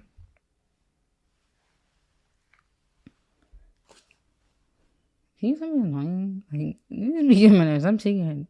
Anyway, my first bullet point is what can we learn from the Danny Lays and the Summer Walkers of the world? The reason why I wrote that down is because Danny Lay, right? Let's get to the root of the issue. The baby has multiple baby mamas, right? Including the most infamous, which is Mimi, which she thinks she's the main chick. He has a kid by her. She's allegedly pregnant by him again. We don't know if she's like insinuating it, but we don't know. His baby mamas literally told Danny Lay, like, warned her of him, said all this crazy stuff. Basically said, like, you're not going to change this man, but she thought she was going to change him, She came out with that song, Yellow Bone is what he wants, to try to literally insult the baby mamas. Like, ew, first of all, you're not even a yellow bone, because this woman is not mixed. I mean, she's not a light-skinned black woman. A yellow bone is a light-skinned black woman. If you want, like, we could go into a deeper topic about how all this stuff is stupid in the black community, light skin, dark skin, yellow bone, red bone. We can get into a whole conversation how stupid it is. I think it's stupid. But from what it is, a yellow bone is a light skinned black woman. Not a mixed woman, not a white woman who's pretending to be black. I don't know what she is. I think she's Dominican or something. I don't know her ethnicity. But from what I get at, from what I heard, this is a white woman. So you're not even black. Like, she uses the N-word excessively. She uses it in her live too. It's like, whoa, whoa, whoa, whoa. I don't care who you grew up, who you around. You don't say that word, say it in private. Don't put it on the internet. But that's a deeper issue. But yeah, she made the song "Yellow Bone" is what he wants to basically slight the other woman. Because his baby mom was a like brown woman. So that's like weird. She tried to justify it, but that's weird. You made a whole song about him wanting you because you're light, weirdo. But she thought she had him. Summer Walker, same thing. Everybody warned her. All his baby mamas, none of the Track's baby mamas warned her. Right? They all warned her. She called, she kind of was like thinking they're crazy, they're stupid. That's like the whole thing. Daniel Lane and Summer Walker act like the baby mamas are crazy, they're dumb. I'm gonna change them. You have so many red flags, so many warnings, and you thought you was gonna be the girl to change him, and now you look stupid. Now you both got a baby and are just baby mamas. You just on that list, looking dumb. And I'm sorry. Say whatever you want. I have no sympathy for either of them. I don't care, because there was enough red flags. There was enough warnings. The woman tried to warn you. They weren't being bitter. It wasn't hating. They literally was probably like, this girl's dumb and she about to be the next baby mama on the list. And now look, like, I'm sorry. We can't keep sympathizing for women who make dumb decisions. I'm not doing that. I'm not sympathizing for women that get pregnant by men before they even get a ring. I'm not. So what do you think we could learn from the Danny Lays and Summer Walkers of the world? See, you're a man, so I like to hear your perspective on these type of things. Because what do you think? Do you think as from a man's perspective, what do you think the baby in London, like, what do you think their intentions are with getting with these women? Do you think they really genuinely like them? No. You don't think that London likes Summer? No. So what's the point of them getting them pregnant and? I think all that stuff happens by accident. True. I actually really, God, it's really hard to have this conversation respectfully. But I mean, you got to be honest, because lots of times women, they need to hear it. In my opinion, and the following views do not represent the views of Alex. Yes, because we know you bagged me the first time you saw me because I was the cutest thing ever. Yes, you did. You saw me and you're like, that's my girl. And can you stop?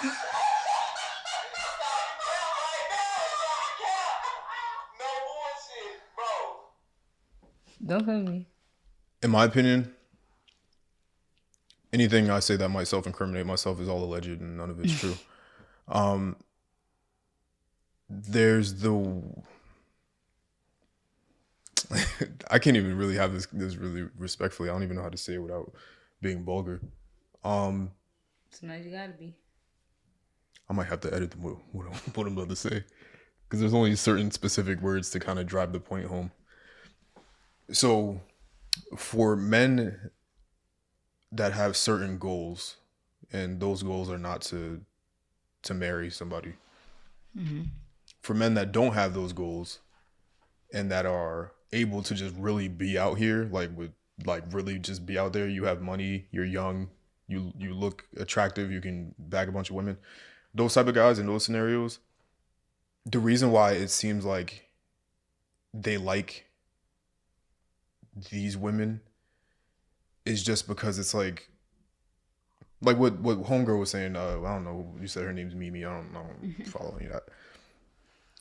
The baby keeps going back to her for a reason, allegedly, supposedly. Yeah. Who knows? And just because a guy keeps going back to you to, like, I'll just say smoke your boots to be somewhat politically correct, that's not indicative of a guy liking you. He might just like you physically and want to just keep repeatedly doing that to you, but that doesn't mean that they like you. So for the Summer Walker, and I was about to call him Southside, in London situation, like, it might seem like he likes her, but he really only likes her, like, physically. And my thing too, to interject, like, they work together. So, sometimes, I'm not speaking from a place that I know how that is in the studio life, but I could kind of, like, understand if you're in the studio with somebody working those late hours, right? Like, stuff probably happens, right? What? I'm saying that stuff like that probably happens, all right? Like, you can imagine you in the studio making mad music together, like they work together on a whole album. Stuff probably happens. You kiss the vibe, you drinking. Yeah, I don't even know if that plays a factor. No, but I'm saying but it makes sense. You colleagues. That's how the relationship started. That's how they knew each other from making music. Yeah, but also I'm speaking generally. I don't even care about their situation specifically. But I know, like, a mad couples that got together specifically because they made music together. Yeah, I'm speaking more so in generally. Like, there's, like, the girl, like... No, but you brought up London Summer. I'm saying, yeah, like, it probably was physical with them. They probably was just in the studio messing around. But you could be physical with somebody and they still like you. Yeah, but I'm saying, like, they probably didn't really... I don't know. We don't know the insides of the relationship. But I'm saying that's how it probably started physically. And just... I always do have to preface that I don't care. So let me just say that. I always have to throw that in there when I talk about these topics because... there's just the girls that you just want to, like that whole idea of having a roster is like, yeah, just a bunch of girls that you just want to smoke their boots. You know what's funny too? No, I'm not done. No, but real quick, I can guarantee you most of these girls, but real quick, I don't know Danny Lay and the baby situation. I don't know Summer Walker in London on the tracks situation. But I can guarantee you the baby or London Walker. Oh my God. Why I keep saying London Walker? I can guarantee you the baby and London on the track didn't even ask Danny Lay or Summer to be their girlfriend, like, officially. Like, they probably didn't even create a title, right? In their mind, oh, we together. That's my man. Did you guys establish that? Like, you know what I think the confusion comes from? I think the confusion from women comes from ego because they think that they're XYZ, like Summer Walker. And this is all, I don't know these people. I don't really, again, I don't particularly care. But from my opinion and experience, not my personal experience, but just from what I've seen, allegedly, gotta just keep throwing out the word alleged. It's definitely ego. It's an ego thing where women look at me, I look good. Yeah, that, or like there's no one else better than me, or their status musically or publicly, how many followers they have. All of that gets very confusing to women because they take that as being like above someone else. But when it's a physical thing, there's a level playing field. That girl that has 300 followers out in the middle of nowhere could get the same attention from a man as opposed to the girl that has 10 million. And a lot of them do. And these rappers be sleeping with everybody. Like, there's a lot of regular girls that literally have proof. Like, they got like 100 followers on Instagram and they have picture proof of them linking with these rap people, like all these athletes. Yeah, so it gets confusing where like then the woman feels like they're special and important. And this is, again, specific to men searching for a certain type of thing. This is not particular. I'm not saying this is all men, but you're not important just because you're getting the attention, because that same attention is getting put on a bunch of other people as well for people that live that certain lifestyle. So that's why I don't feel like they like them, and that's why they don't treat them a certain way. But at the same time, there is like a rule where men that live that certain type of life, and this is where it even gets more confusing for women, is that when you're trying to just like physically be with somebody and don't want anything outside of that, women will take any slight little thing that you do as being, okay, we're in a relationship now. Like if you're watching a movie together, then women will take that as like, oh, he likes me, or dating, if you like or anything cuddling like on that. you while you're watching the movie. But that's not true. Men just do that because like what you want them to do. Like, okay, they come over, you do what you got to do, and then you want them to kick you out because that seems to be the only clear message that would get across to them. But men don't do that, so that becomes confusing when it's really just like that's barbarian tactics. If you just bring her over, then immediately kick her out. You gotta go. Like, of course, you can be all right. You know, you can stick around, watch a movie. We could yeah, go or we could food. go get food. Yeah, like no, I'm just hungry. I just want chicken tenders. But in right their now. mind, it's like, oh my god, it was so intimate, and then we went to McDonald's after. Yeah, no. So okay, like I just don't understand the whole like if it's not clear, it's not clear, right? Like some people don't care to be asked out, right? But it has to be clear. There's no communication. The whole like what are we conversation. People don't want to have those. But also, I want to add this because sometimes what also might be confusing to women is men's emotional reactions to women doing certain things. Mm-hmm. Like you could still be connected to, you could still have a feeling about a woman, but really don't want anything physical from them. But you could still have those like male tendencies to be kind of possessive, even if you don't really actually want them. Mm-hmm. And what I mean by that is that if this girl is who you're trying to be with physically, but she's also physical, what about 6 NBA players too?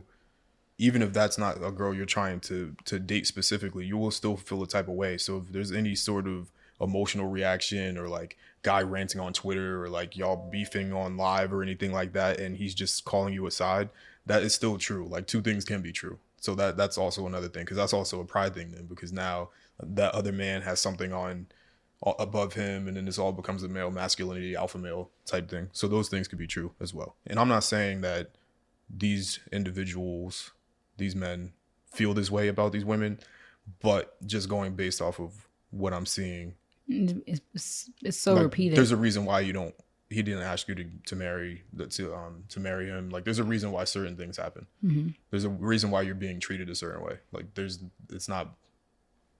And girls will literally like deny it. Not that they should do that, but there is a reason why. Because, and I can admit, men could be more honest too. But sometimes it's like, if it's not said, then it's not said. Like some stuff should be obvious, you know? Like. But also, it can't be men say it and then the woman denies it. Yeah. The woman denies it. If he's saying your side and you're also not being even acknowledged really publicly. Honestly, when that whole thing came out, the only picture I saw was them together. And then after that picture, I really didn't hear anything about them too. I didn't he actually, when I think about it, doesn't publicly claim her. Yeah. So if it walks like a duck, yeah, quacks like a duck. Because men will show off the girl they with. when they really love them. Men- Like the men way will- Dirk talks about India in all his songs. Men will do a lot for the woman that they care about, and the ones that they don't care about, then for me it seems obvious. Yeah. And like as a girl, like you just have to like I said last episode, as a woman I'll say, because you know people hate when you say girls and females. As a woman, have some self-respect. You should know. You honestly should know how a man feels about you. It's obvious. Like the whole being physical and going out to eat, all that don't mean nothing. Like there's certain stuff that proves to you that they really care about you. So just the things they say to you, the things that they do, the little stuff. Like some of the other stuff, like even going on trips, I don't mean nothing. If you have money, you know, like rich guys take girls on trips all the time. Probably that's probably they're taking you on a trip for a reason. To hide you first of all, but them taking you on a trip is equivalent to like us regular people going to like, I don't know, what's like like the movies, like the movies, right? You know what the thing is, and hopefully I'm not divulging too much for any of you snipers or you rich how rich people move. The reason why that guy's taking you on a vacation is because he's going on the vacation and wants something guaranteed that he can, you know, do whatever he wants to at that specific location. It has and nothing to do. Nothing's for them. The going on trip is them equivalent to spending like $20. What's a flight to Miami? $200, $100, whatever it is. That to them is nothing. All these islands are cheap. He just wants something guaranteed when he lands. That's it. Yeah. It's not because he necessarily feels some type of way about you. It just, you know, you went on that trip and not a single picture was posted of you. No couple pic, nothing. Or he flew you out for his mans. Yeah. I'm giving away too much. What else? Nah, but I really feel like girls need to have more self-respect for themselves because it's like some stuff is obvious. Like, come on. And I get that you could get mixed signals, but then communicate. And men should communicate too. I'm not gonna say it's all girls' fault. Men should communicate too what they want. But it should be clearly established from the jump. And you shouldn't make assumptions. Girls shouldn't make assumptions, and women shouldn't make assumptions, and men should be could be more honest in some situations, you know? But basically, from that first point, what we can learn from the Danny Lays and Summer Walkers of the world is to be less dumb. Don't ignore red flags. Stop acting like you're gonna be that girl that changed him. Because girls always feel like they're gonna be the one to change him. Because everybody feels too important. Yeah, I'm gonna be the one to change him. Watch, his other girls weren't like me. No, if he's that way, he's that way. If he's not ready to settle down, that's just not. You're not gonna change a man. Stop saying you could change these people. Like humble yourself. You can have confidence and love yourself, but a lot of people need to be more humble because there's so many people in this world. There's billions. You're nothing. You're not that relevant and important to people. I'm sorry. Now my dad's calling me. I'll call him back. Yeah. But yeah, so the next point, we have 2 more points. So like I wrote down, she's the side chick, like you said. She tried to post pics. Oh, yeah, we were talking about that, like how Mimi found out about her. Okay. Oh yeah, I was talking about how Danny laid another more proof kind of that she was a side chick is that Mimi found out about Danny from her subtweeting. Like about her, like she was subtweeting her, and she also made that Yellowbone song. So does that kind of make you the side chick? Like she didn't even know about you. She found out about you because your tweets. Like you make a Twitter like, why is this girl coming from me unprovoked? You know. So I don't know. Like I'm not gonna say like that she wasn't a side chick because he could have just said that out of anger, but lots of signs point to it. Like the reason why he wouldn't just come up and say that, and the reason why men don't say that is because they know if they really told the truth, that they wouldn't get what they want, and that's something physical. So that's also a thing. But now he probably doesn't care because with these men, they have all access to all the money in the world. They can travel. They can go see 92 different Danny Lays in one area if they go travel somewhere else. So like now he probably just doesn't care. And I know a baby's involved, so it's like, okay. But that's another thing to be learned. A baby's not going to change nobody. Like girls feel like too, like, oh, I gave birth to his child. Like, okay. Like that doesn't mean anything for these men. If they're gonna be this way, then they're gonna be that way. A baby's not gonna change the equation. A baby's not gonna make him love you automatically. You know. To me, and I hate to generalize this way, I don't really think people change personally. I mean, I feel you could change in some ways, but you can't really change it as to who you are at the core. You can mature and fix habits, improve habits. These people are grown. There's only so much maturing you could really do. Like, I don't think that Future will ever change. Like, Future Yeah, just he's about to turned, be 40. he He's just like turned 38. 38. Nigga is old, and he's still Not that he talking about can't. I'm with Jada, whatever. Not that he can't, but in my opinion, I don't really feel like people. Like I said, I don't think you really could change, but I think you could change, like I said, behavior. You could change certain things that you do. You can improve on certain flaws. But I don't think anybody changes who they are. At You know what? core. Let me correct that, because people do change. It's not like I haven't changed. I'm not the same person I was 20 minutes ago. But I don't think that people. I don't think that you can make someone change. Or change drastically.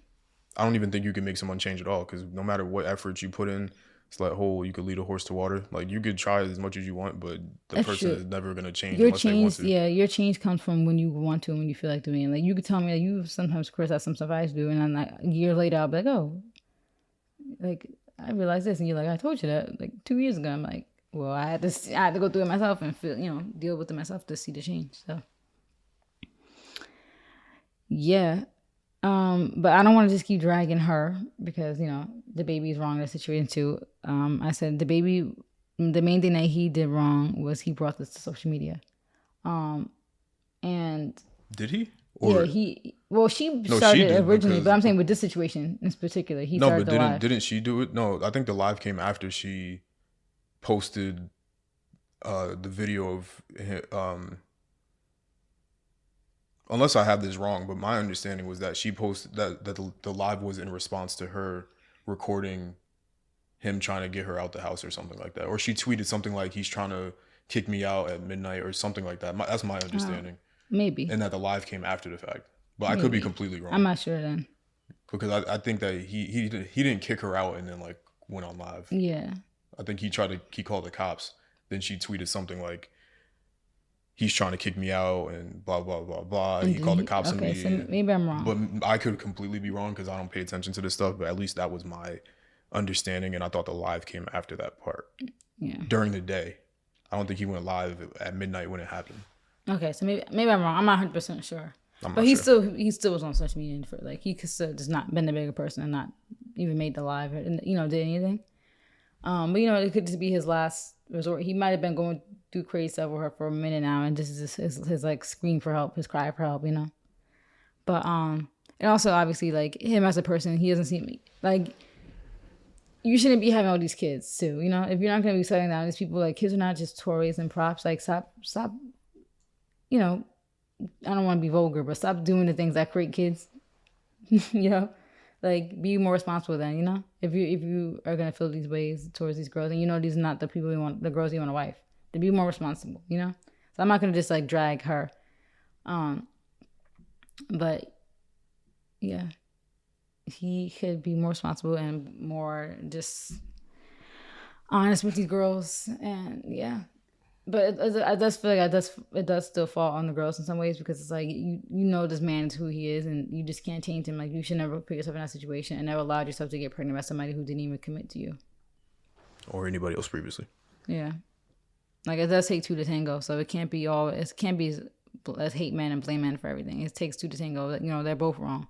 They're both whack in my opinion. I don't know them as human beings, but based off how they act on social media, they both will be whack to me, honestly. Right? People call him the bum. No, I wanted the baby to hop on this one particular beat I made, so I would not say these things. I mean, he's a good rapper, but I just think they're both corny and weird. But yeah, Yellowbone is what he wants, though. That's what she said. That's what girls were like. I'm disgusted by this. We all need to come together for our fellow woman and stand by her and sympathize. I was like, no. I'm not sympathizing with some girl who was trashing brown-skinned women. Let's bring back... I don't feel bad. What's the word? Oh, but also, sorry, too. Another way that the baby was wrong, it's kind of wild to kick her out with the baby. I don't know if she planned for the baby to go with her. But my whole thing is, I know that was his house, but he, since they have a baby, he could have left until everything got like simmered down and calmed down. Had her family come get her. But what was he gonna kick her out with the baby? Like it's like their child, not him. And this is not me defending him, but realistically, in these domestic situations, if she's getting physical with you, which we're assuming this is what happened. Yeah, because she did get charged with simple assault, and this happened before previously, which was reported. If you're getting physically assaulted in your own house, what is a guy supposed to do? I'm Yeah, gonna leave my own house And the because crazy thing is, yeah, the assault thing. That's another thing about her. Like, why are you hitting I'm people? gonna leave my house because I'm getting hit by somebody else that I can't put my hands on. Yeah. If anything, it's more admirable that he even called the cops in the first place as opposed to taking matters into his own hands. It's just the fact that she is 3 months postpartum, like postpartum depression, all that stuff. I think you do gotta sympathize with a new mother, and like her body's still going through stuff, and so like obviously she shouldn't be hurting him, but I feel like there's better ways about kicking her out. Like he could have got like put her in a different room, locked himself in a room somewhere, right, and just let her calm down. Figured out the next day what he's gonna do about getting having her calling her family saying, "Hey, come get your daughter, come get your sister." But he said they disowned her once she got pregnant by him anyway. Which is funny because all the family members were on social media like defending her. Remember the brother said he was gonna fight him. Which good luck. I saw somebody say he won't say that to him in a Walmart, and I was like, nah. Good luck.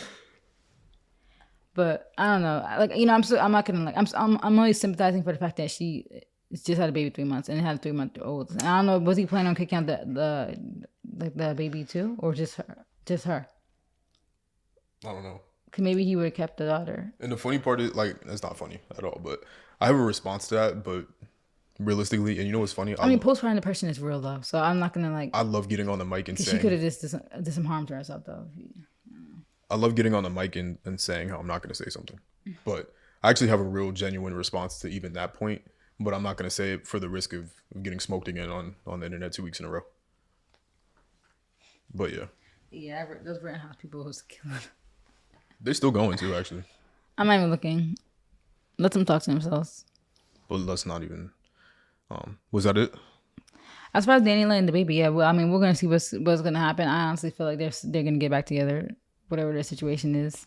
She was literally wearing his hat today and posted a picture, like, and some kente cloth pants. Like, she's just so whack to me. She's so weird and whack. Like, ugh, I hate girls like that. Like, why are you posting it? Like, that's so purposeful, right? You could have wore anything else. That's so purposeful. Like, if you beefing with him too, why would you even wear anything? Like, that's like me and you beefing and I'm out here still wearing your stuff. Like, and posting it on a picture. That's like the first thing I post after a huge fight. That was intentional, right? That's why she deleted it. Whack. Sorry, she's whack. And I don't feel bad for her. Because yellow bone is what he wants.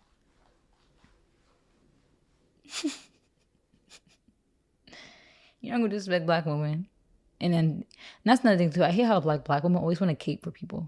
Like, why are we all like feeling bad for this woman coming together? Like it's all black women that I see making those tweets. Like we always want to save the world and be so nice. Like black people in general, we always like act like all this caring people. Like we care. I need to start my own spin-off podcast where I actually like will tear down my own self-image just like by myself. Because I was actually gonna say something, but I would have got smoked for saying it. What? I'm not gonna say it. Camera? I'm not gonna say it off camera either. I'm gonna start my own spin-off uncensored version where I just get canceled all day long.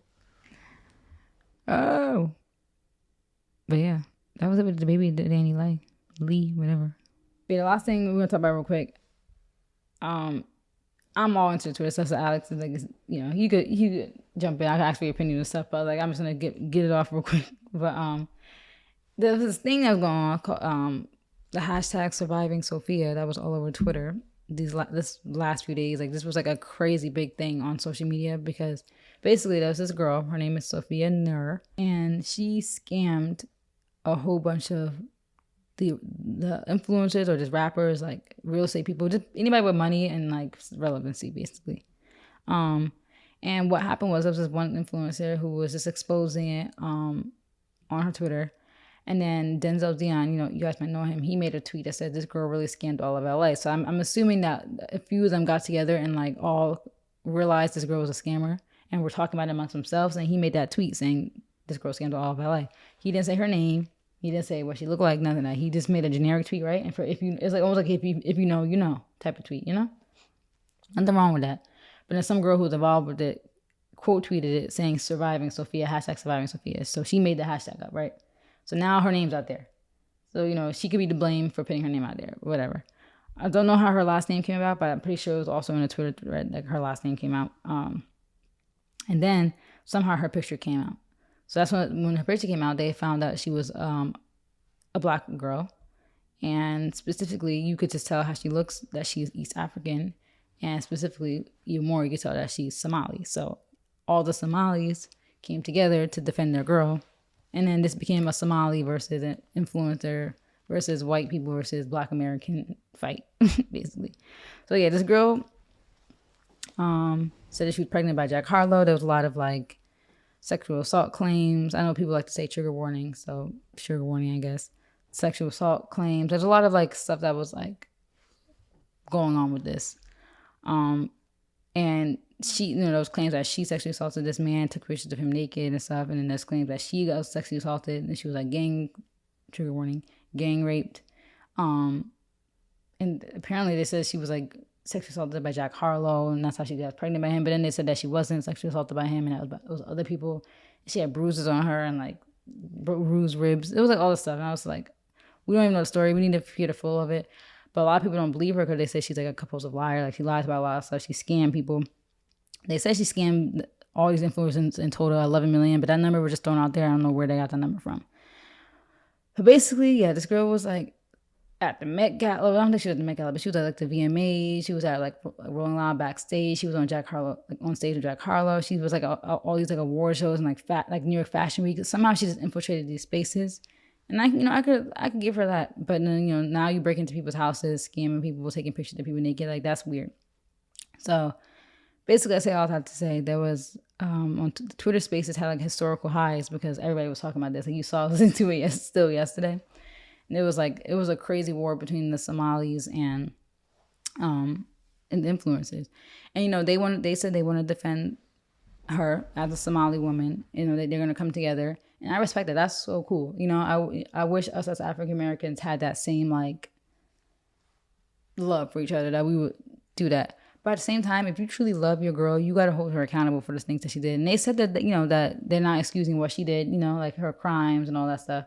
But also in the same breath, they're not believing the other guy who said that he was sexually assaulted by her, but they believe that she was sexually assaulted. And I know we should always believe victims, but how are you going to say you don't believe this man, but you believe her? Like, just because she's a woman. And then what I was just getting mad about in the Twitter spaces, they kept throwing out there, like there was one Twitter space was like surviving stupidity, and that's what the Somali women were making. And they literally, first of all, they were construing Denzel's words, making it seem like he said all these things about Somali women and all this other stuff, and like basically lying on his name, and like, I don't like that. And then they kept throwing out there, about like making this like a race thing, when it's not really a race thing. Like I get there were some people that like in one of the Twitter spaces there was people in the space saying stuff about like microaggressions, like how they dropped this Sophia girl off at the hood or whatever. So basically they're trying to do microaggressions, and then they said stuff about calling ICE on her because she's Canadian. So they I guess they were getting mad about that. But in the same breath they kept trying to say like they tried to say that her scamming was reparations. Like first of all, she scammed other Black people. So does that even make sense? Second of all, this got me mad because I'm like, she doesn't even get reparations. She's Canadian. She's a Somali Canadian woman. What reparations? Like, I hate how so many people just bite off everything that us African Americans do and say, like, I know we cool, the most imitated, the most hated, but the most imitated. I know. Av was worldwide. Everybody be talking about no cap. Everybody talks like us, like you notice that, like it's always funny when foreign people talk like us because their accents mixed with it just sounds crazy. Everybody wants to say y'all. If you're not from America, first of all, like y'all's a Southern thing, right? Like what y'all, and then there's definitely tones of Av in there. Everybody talks, everybody loves to use our memes, gifts, everything, but aren't even educated. And then they like to hate us. They like to talk down on us, but then they just throw out terms like reparations. Like everybody just wants to copy us so bad, right? Like what we say, like we want reparations. Like you want to copy us so bad that you don't even realize it doesn't even apply to you. Reparations are for descendants of slave, like African American people whose not parents, but we descend from slavery in this country, in America. The United States owes African Americans, because people that were slaves in this country. So our government owes us reparations for what our ancestors did to make this country economic power, specifically with cotton and all the stuff that we did to contribute to the infrastructure and economic status of this country. You don't get reparations. First of all, she's from Canada. Let's start there. So whatever the Canadian government might owe them, whatever. But second of all, she's Somali. A lot of the people from East Africa immigrated to their respective countries. So you weren't even taken to your country forcefully. So what reparations? That's just like my little rant, because I feel like everybody African Americans need some respect on our name. Because people love to talk like us, love to use our memes, love to dance like us, rap songs from our favorite rappers, African American rappers, African American R&B singers, like our hairstyles, the way we do our makeup, the way we talk, the way we act. I know we cool, but give us some respect. Reparations, no. When she said that, that's when I was like, leave. I had to leave the space after that. But I don't want to get too far from this point. But bottom line is, they were doing the most. They were trying to make this into some xenophobic Somali versus everybody else versus the world thing. And it's like, if you really love your girl, if you really like want to be down for the cause, hold her accountable. Like everything else, yeah, there was stuff was getting messy, whatever. But it's like, if she scammed anybody else, they wouldn't have done this. And the funny thing is, the girl who's a scammer scammed other Somali women. So she literally scammed one of your own, but not you ride up her like you know her, right? Like it just was getting weird. I can't wait for more information to come out. I wonder if Sophia will come out and say anything. But this was just a crazy Twitter. This probably will be one of those like best known Twitter moments. Like I feel like people are gonna be talking about this like years from now. Be like, you guys remember that time with the surviving Sophia stuff? Because it was just a crazy thing, and the fact that they had influencers in those spaces arguing with these regular people, which is crazy. But my 2 cents on it, diagnosing, that was a problem. They were diagnosing people. They were diagnosing her with mental health. I think they were saying that they thought she was schizophrenic because, how she was acting. Okay, yeah. I don't think you should just be diagnosing people with mental health, like diseases or illnesses. Yeah, that was wrong. The microaggressions, okay, yeah, that was wrong. Questioning sexual assault, yeah, that was wrong. Like, you don't need to do those things publicly. I get that. But in the same breath, you coming together and then trying to like drag people's names, like lying on people, like lying on Denzel, lying on Ricky, he was in there too, like lying on these influencers and like trying to make this into something else. Like that's when it gets like messy. Like let's not stray away from the facts. We could say what's wrong and what's right, and that's it. Like they just wanted drama. I feel like these women just wanted drama, and they wanted to create drama, and it was just like they weren't letting people speak. They were yelling over people. They weren't even being respectful. So it was like, you guys just want drama and you want to be fake positive, and it's backfiring on them, honestly, because they're making it deeper than from what it was, right? Like, let's not stray away from the facts to the point where they start questioning. Like, that's why they made this deeper, because they were starting to question if the people were even scammed. They're like, well, they probably weren't even scammed. Like now you're trying to do the most. Cause now you're trying to like really make this into something deeper. Like now you're trying to question the fact that they were scammed, but you're not questioning the fact that this girl could possibly have lied about sexual assault. Like if she's scamming and lying about everything else, what makes you think that's true? And like, yeah, I know you always want to believe victims, but it's like, but now you're questioning everybody else except her. Like, I don't like that. I don't like people being biased, right? Like, I know that's one of your own and you're gonna have her back, but don't be biased. Like, that's all this actually did was make them look worse as like a people. A lot of people now have like this perception of how Somalis are because of this. They seen them as messy, drama, scammers. Like they're not helping the image of you guys. And I don't want that to be my image of them. Like when I think of Somalis, I think of their makeup is always fire to me. I'm like, they always look so cute and their makeup's always so good. But now I'm thinking that they're crazy because of these group of people. And I know that's stereotypes and you're not supposed to be like that, but it's like what I'm trying to get at is these people like they're not making their self look good by making these Twitter spaces and fighting and making up lies. Like, it's just a mess.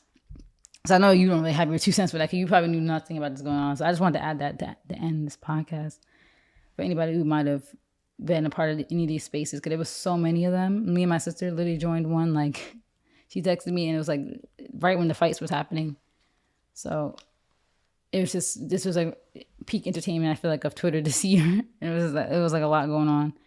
I'm wondering what the conversation is now. Like it's on TikTok, because I guess we're not surprised the Shade Room didn't post about it, but a lot of the TikTok like Shade Rooms posted it. And the hashtag surviving Sophia, I think, has like 1 million something views on TikTok. Like it's blown up. So I'm very interested to see what next is going to come from this. But bottom line is, honestly, if I was an influencer and or just rich or famous, I would not even associate myself with, like, it kind of goes back to our conversation we just had. I wouldn't even associate myself with anybody who's not rich or famous. And I guess they thought she was, they thought she was involved because she lied and said she was like a publicist for like Triller or something. But like, how you just believe in people, like you shouldn't, your guard should always be up when you have money and some type of fame and not notoriety, right? So I don't blame people for being scammed, but honestly, I do think only dumb people get scammed, in my opinion, right? Like, do you think that's true or do you think that's harsh? To say that only dumb people get scammed. 'Cause I personally never got scammed. But I know a lot of people who have got scammed. Or is that rude to say only dumb people get scammed?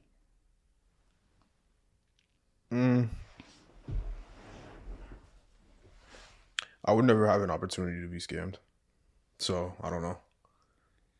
And I just feel like some scams are so obvious. Like, with her in particular, I don't know. Something about it would seem off to me. And so many people have stories that saying that when they met her, it instantly something triggered for them. And they're like, no. But like giving her your car, letting her stay in your place, you don't know this girl, Like sometimes people do set themselves up. Yeah, my life is very simple. So I could never get scammed through an email. I could never get scammed in real life. So Yeah, I know a lot of people got scammed. I don't put myself in situations. It's mostly a financial thing that people get scammed with is like, it's like through email, like the phishing attempts and let me send you this check and all this other stuff. I never, this is definitely not to sound, never mind. I'm not even going to say it because it was just going to sound elitist, but. No, but honestly, a lot of these emails are so fake and they look so fake. A lot of times there's like typos. Or the in-person scams, like that's all that stuff. You could just, I think education is important. And that's really where a lot of issues in the world comes down to is education. Sometimes it has to be like, does this make sense? Like, not to pit my sister's business out there, but like when she No, I'm saying, I'm like, no, I'm not even gonna go into deep into it, but I'm saying like some stuff doesn't make sense. It's like, why would you deposit this? Like think about it. Why would you do this? Why would the school ask you to do this? Like some stuff you just like, you gotta think. Like that's why I always say, I think I've said this in another podcast, like the word, I ask the question, why? Like a lot of these scams, they really make you do obscure stuff that doesn't even sound right, Like they'll be like, there was one scam, like we was watching those videos of the people that were scamming people, like with the whole Amazon gift cards and putting your money, like your card information in. Like why? Why would you do that? Why do you think these people need your card information? Like what do you think they need it for? Like there's no other reason they need it except trying to scam you. Like some stuff just seems so obvious. Like we was watching those people, weren't they scamming people in like Britain or something? They were doing something. They were scamming people from India. That's where most of No, but they were scamming people in Britain. Like they were from India. And what were they saying? Oh, they were sending pop-ups on their computer. And then people would click the pop-ups. It would say, call this number it's like your computer got a virus. Call this number to fix it. Like I've gotten those pop-ups before. Girl, if you don't just turn the computer on and off and turn it back on, like they be frantic. Oh my God, I'm getting this pop-up. Well, that's because usually people are doing something illegal anyway. Yeah, they're on like 1, 2, 3 movies or on some crazy site. And one of the people did it on their work laptop. They were freaking out. But still, for me, I would be like, I don't know, like the whole, we'll fix it. They're not even physically there. All of a sudden, they magically fix it by you sending them money. All they did was make the pop-up go away, Like I would try other things before I just call this number, right? Turn the computer off and on and see what happens. Just don't get a virus. Yeah, just don't get a virus in the first place. But still, like, I don't know. Like, I will Google the number. Why are you on websites that would give you pop-ups anyway? I mean, it's easy sometimes to get on those websites. No, it's not. It's really not. I swear to God, since I've... But we used to use those free movie sites in school sometimes. Before we had the Xfinities. I never got the virus pop-up. Yeah, but sometimes you only get them if you click on stuff too. That's another thing. Like, don't click on stuff. Or you ever download stuff? Like, remember you used to use uTorrent and Pirate Bay, and like there'll be pop-ups on the screen. You knew not to click them. Like, it'll say next, but you know that's not the right next button. Yeah, but I never got the pop-ups. Yeah, you didn't click on the fake next button. But even like, okay, years ago, sure. If you're still on websites where you're getting those kind of pop-ups, you should probably go do something else. Sure. Like, you shouldn't be in your 20s, 30s, 40s, 50s, 60s, 70s, 80s. Looking for free movies. On any website Just that go would pay give you for a it, pop-up. Netflix. Like, Yeah. what do people really be on the web searching for? I mean, sometimes they don't even be searching for anything crazy, and they end up just on those sites. You don't just end up on those sites. It's easy. I know they do, and this is why I ended up people on those get sites recently scammed. though. I get like the pop up on my phone on Safari, and it's like it'll be like closed.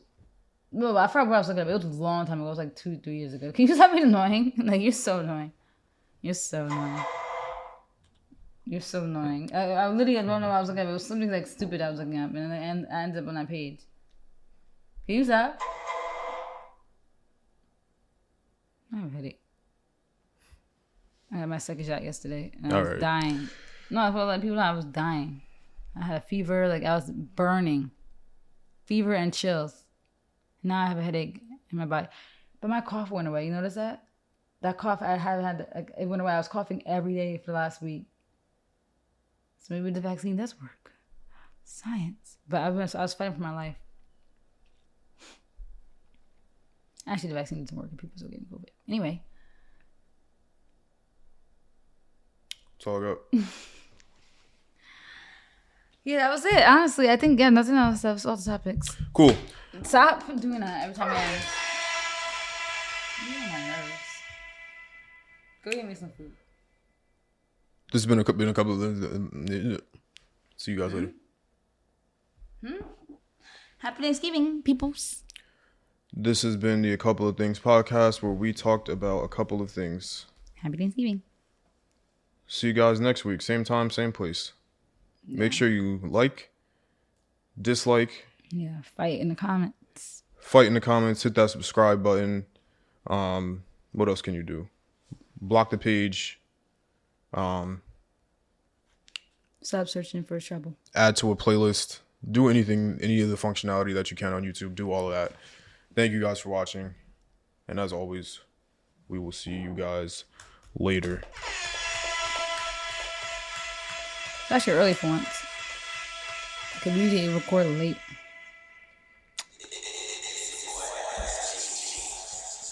And Mal. We need to add Mal to that. Okay, where's my name? Gang. Where's my name? That's not it. That's not it either. You need to customize that to say it's your boy Alex G and Mal. Goodbye. Mm-hmm.